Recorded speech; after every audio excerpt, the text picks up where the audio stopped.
Tata power हो, Torrent power में अच्छी तेजी हो रही है। उससे भी अच्छी तेजी हम देख रहे हैं कि अडानी पावर में हो रही है। करीब 6% के आसपास का उछाल है। अडानी पावर को लेकर कुछ दिनों पहले खबर आई थी कि उन्होंने उत्तर प्रदेश पावर कॉरपोरेशन के साथ एक करार भी किया था। जरा आप बताइए कि पावर में आपको अच्छे मौके कहां पर दिख रहे हैं? अडानी पावर तो मतलब बड़ा मूव है अगर आप पावर पैक में अगर देखें तो बिल्कुल अभिषेक जी, पावर स्टॉक्स में आज बाइंग में इंटरेस्ट बना हुआ है। टाटा पावर में भी हमें लगता है जिस तरीके का आज बाइंग इंटरेस्ट आया है स्टॉक में, जो ब्रेकआउट देखने को मिल रहे हैं डेली चार्ट पे, वो ये दर्शाते हैं कि अब यहाँ पे अगर ये 406 रुपए के ऊपर सस्टेन रहता है तो इसका नेक्स्ट टारगेट 425 430 की तरफ आते हुए दिख सकता है। तो टाटा पावर यहाँ पे एक अच्छा बुलिश पैटर्न यहाँ पे बना हुआ है। Higher top higher bottom formation यहाँ पे डेली चार्ट पे देखने को मिले तो यहाँ पे व्यू बुलिश है। अडानी पावर में अगर हम देखें तो स्टॉक में एक लोअर साइड पे काफी समय से स्टॉक एक कंसोलिडेशन रेंज में ट्रेड करता हुआ देखने को मिला है।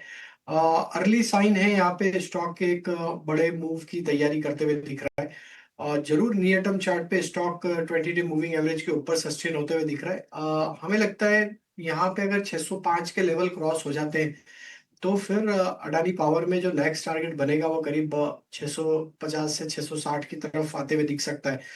तो यहाँ पे भी बाय एंड एक्यूमुलेट की सलाह है। स्टॉक का स्ट्रक्चर यहाँ पे बुलिश लग रहा है और looking at the peer companies हमें लगता है पावर एज अ सेक्टर ही एक मोमेंटम यहाँ पे कंटिन्यू करते हुए दिखेगा आगे आने वाले दिनों में।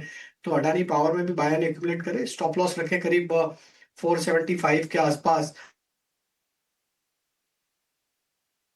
वही CASC का स्ट्रक्चर भी हमें यहाँ पे बुलिश लगता है। जिस तरीके से ये स्टॉक एक अप स्लोपिंग चैनल में ट्रेवल कर रहा है, हमें लगता है यहाँ पे एक कंटिन्यूटी रहेगी अप ट्रेंड की। एंड स्टॉक में जिस तरीके का मोमेंटम बना हुआ है ये करीब 180 185 की तरफ स्टॉक बढ़ते हुए दिख सकता है। डाउन साइड में स्टॉप लॉस जो रखना होगा वो करीब होगा 165 के आसपास। छोटे स्टॉक में देखें तो SJVN भी हमारे फोकस में है। ये भी एक ब्रेकआउट की तैयारी करते हुए दिख रहा है। तो most of the power stocks के सिमिलर स्ट्रक्चर है और हमें लगता है SJVN भी एक अच्छे ब्रेकआउट की तैयारी करते हुए दिख रहा है। 106 का लेवल अगर ये क्रॉस करता है तो यहाँ पे भी 118 से 120 तक की अपसाइड अनफोल्ड होते हुए दिख सकती है।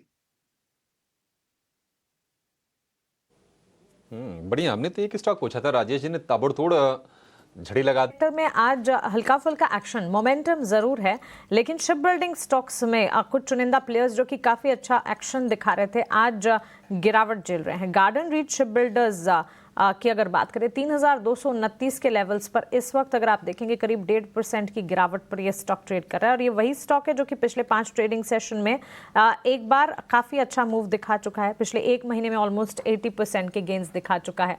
राजेश जी, क्या एंट्री अपॉर्चुनिटी ढूंढना अब सही होगा भी या नहीं? बिकॉज पिछले एक महीने में अगर आप देखें 2000 से 3200 तक की चाल चली है गार्डन रीच ने। आज गिरावट है, इस गिरावट को कैसे प्ले आउट किया जाए? आई थिंक काफी स्ट्रॉन्ग रनअप मानसी जी हमने स्टॉक में देखा। जिस तरीके के ब्रेकआउट यहाँ पे वीकली चार्ट पे बने हैं, यहाँ पे हमें लगता है कि अगर थोड़ा गिरावट और बढ़ता है स्टॉक में टूवर्ड्स 3100 3150 के आसपास तो वो वापस से अट्रैक्टिव लेवल होगा स्टॉक का इस करेक्शन में वापस बाय करने का। हमें लगता है जिस तरीके के ब्रेकआउट बने, जब तक अब ये स्टॉक 3100 के ऊपर सस्टेन है तो टारगेट तो यहाँ पे हमें लगता है कि 3550 से लेके 3600 की तरफ वापस बनते हुए दिख सकते हैं।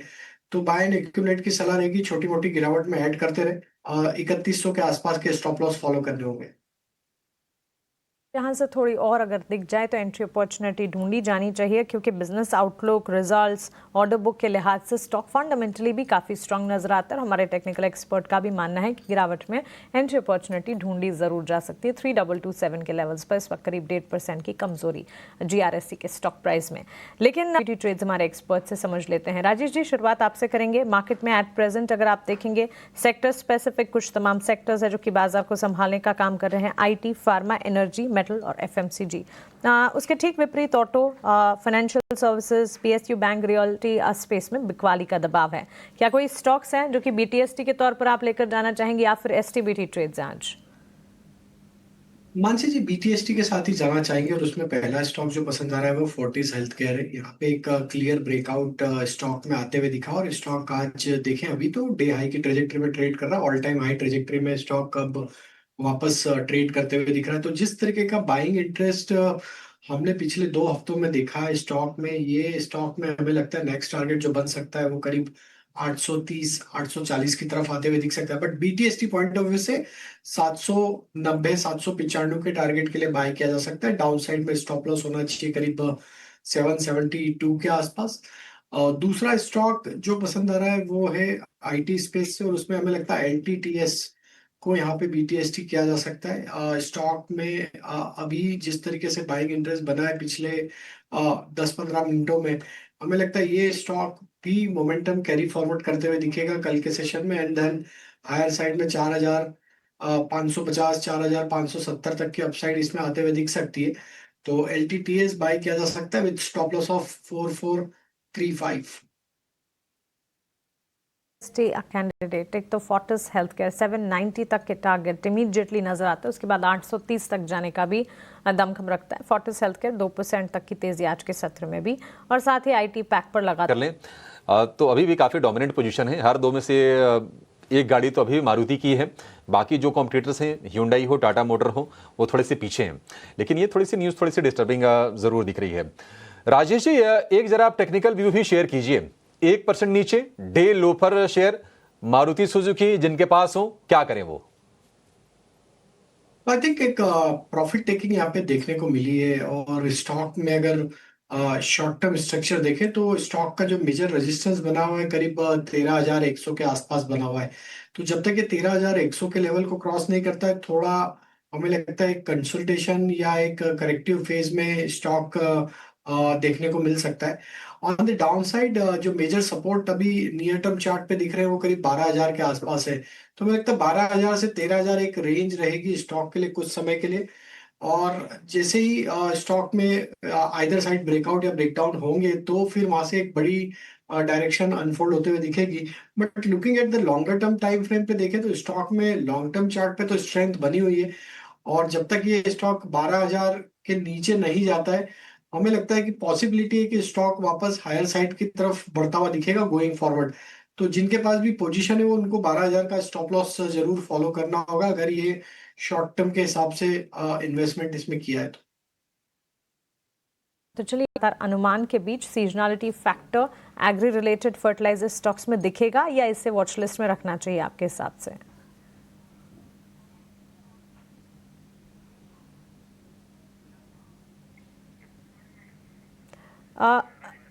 ओके रोहन को शायद हमारी आवाज़ फिलहाल हम उन तक हमारी आवाज़ नहीं पहुंच पा रही है। Rajesh ji fertiliser agree related players पर आपका टेक जानना चाहेंगे। मानसी जी, पिछले दिनों में हमने देखा है कि सारे फर्टिलाइजर स्टॉक्स में एक अच्छा मोमेंटम बनते हुए दिखा था। बीट, फैक्ट, आरसीएफ, जीएनएफसी, ये सारे स्टॉक्स में एक अच्छा मोमेंटम हमने देखा था, और हमें लगता है कि मानसून के चलते ये सेगमेंट हमेशा एक बाइंग इंटरेस्ट जरूर दिखाता है। तो हमें लगता है कि इस टेक्निकल स्ट्रक्चर के हिसाब से तो अभी यहाँ पे स्ट्रेंथ बनते हुए दिख रही है नियर टर्म चार्ट पे। हालांकि चंबल का स्ट्रक्चर देखें तो एक बड़े करेक्शन के बाद यहाँ पे रिकवरी के साइन जरूर आते हुए दिखे। तो अभी चंबल में थोड़ा हमें लगता है 575 580 के जोन में थोड़ा रेजिस्टेंस है। अगर वो लेवल को सरपास करता है तो फिर इसमें स्ट्रेंथ एक्सटेंड होते हुए दिखेगी टुवर्ड्स 615 620 की तरफ। बट वहीं अगर हम देखते हैं कि फैक्ट में देखें तो एक अच्छा स्ट्रेंथ यहाँ पे बना और एक V shape recovery weekly chart पे आते हुए दिखी है, और एक अपने मल्टीपल सप्लाई जोन को यहाँ पे पेनिट्रेट करते हुए देखने को मिला है। तो हमें लगता है कि फैक्ट का जो स्ट्रक्चर बना हुआ है ये दिखाता है कि जैसे ही स्टॉक 1,080 के लेवल को सरपास करेगा तो इसमें नेक्स्ट टारगेट 1,150 की तरफ आते हुए दिखेगा। तो फैक्ट हमारे बाइंग लिस्ट में। फिर आरसीएफ को भी देखें तो एक अच्छी तेजी के बाद स्टॉक पिछले 3-4 सेशन से एक साइडवेज कंसोलिडेशन दिखा रहा है।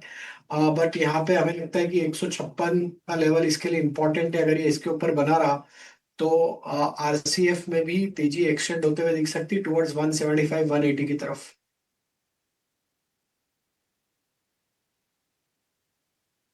में 175 180 के तक के टारगेट आ सकते हैं। आज वोल्टास को लेकर राजेश जी काफ़ी बाय कॉल्स आई हैं, ऑप्शंस की स्ट्रेटजी आई हैं, लेकिन वोल्टास के अगर आप ब्लू स्टार देखें, हेवेल्स देखें तो वहां पर भी तेजी हो रही है। इनफैक्ट हेवेल्स में तो लगातार तीसरे सत्र में तेजी है। ब्लू स्टार या हेवेल्स कहीं बीटीएसटी करके जाना चाहिए आपके हिसाब से? देखिए ब्लू स्टार का स्ट्रक्चर तो अभी वीक है, लेकिन जरूर यहाँ पे भी एक रिकवरी के साइन तो बने हैं। स्टॉक में 1605 का स्टॉप लॉस रख के लिया जा सकता है BTST। स्टॉक में नियर टर्म चार्ट पे जरूर एक बाइंग इंटरेस्ट बनते हुए दिखा है। तो हमें लगता है कि 1605 का स्टॉप लॉस अगर नहीं टूटता है तो चांसेस है कि स्टॉक में टारगेट बनना चाहिए करीब 1670 की तरफ। तो यहाँ पे एक ओवरसोल्ड ट्रेजेक्टरी से एक रिकवरी के साइन ब्लू स्टार में आते हुए दिखे तो एक बार BTST किया जा सकता है, छोटे स्टॉप लॉस है 1605 के। ठीक है, 1605 के स्टॉप लॉस के साथ BTST की जा सकती है।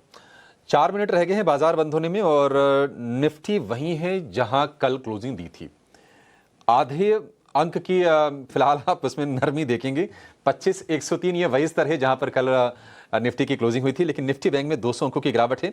56,620, आज हमने 57,000 देखे, लेकिन ऊपरी स्तर से करीब 400 पॉइंट फिसला है और 222 अंक नीचे इस वक्त दिखेगा। राजेश जी, जब इंडिया विक्स 19-20 के आसपास था तो हम मना रहे थे कि नहीं, इंडिया विक्स थोड़ा नीचे आ जाएगा तो बाजार चलेगा। बाजार चला भी, इंडिया विक्स नीचे भी आया, लेकिन अब ये 14 के आसपास आ गया, 14 की भी नीचे है फिलहाल, तो 5% की गिरावट। अब ये क्या लगता है आपको कि मार्केट को ऐसे ही डल रखेगा, गिरने नहीं देगा, चलने में दिक्कतें आएगी? इसको कैसे रीड कर रहे हैं सर आप? देखिए कॉन्फिडेंस तो बना हुआ है अभिषेक जी, मार्केट में डर नहीं है, तभी इंडिया विक्स नीचे आ चुका है। तो सर्टेनिटी जरूर बनी हुई है कि मार्केट में यहाँ से तेजी ही है। तो हमें लगता है लो ट्रेजेक्टरी इंडिया विक्स की ये क्लियरली दिखाता है कि मार्केट में कॉन्फिडेंस बना हुआ है और मार्केट एक बड़ी तेजी के लिए तैयार होते हुए दिख रहा है। जरूर प्राइस एक्शन में थोड़ा सा साइडवेज बिहेवियर दिखा रहा है इंडेक्स, बट हमें लगता है स्टॉक स्पेसिफिक काफी रोटेशनल बेसिस पे सेक्टर स्पेसिफिक बाइंग इंटरेस्ट यहाँ बिल्कुल बना हुआ है। तो हमें लगता है थोड़ा सा ब्रीदर ले रहा है मार्केट यहाँ पे। 25,200 जो कि एक कॉल कंसंट्रेशन एरिया है वो क्रॉस होते ही एक शॉर्ट कवरिंग प्ले आउट होगी और मार्केट एक तेजी पकड़ते हुए दिखेगा इंडेक्स में भी, और फिर 25,500 की तरफ बढ़ते हुए दिखेगा। तो ये कुछ हो सकता है कि एक दो दिन का थोड़ा सा साइडवेज बिहेवियर रहे मार्केट का, लेकिन एक बड़ी तेजी की तैयारी होते हुए दिख रही है यहाँ पे। हमें लगता है इंडेक्स में और एज वेल एज बाकी सेक्टर्स में भी। It is a very good conviction and confidence to close the market. और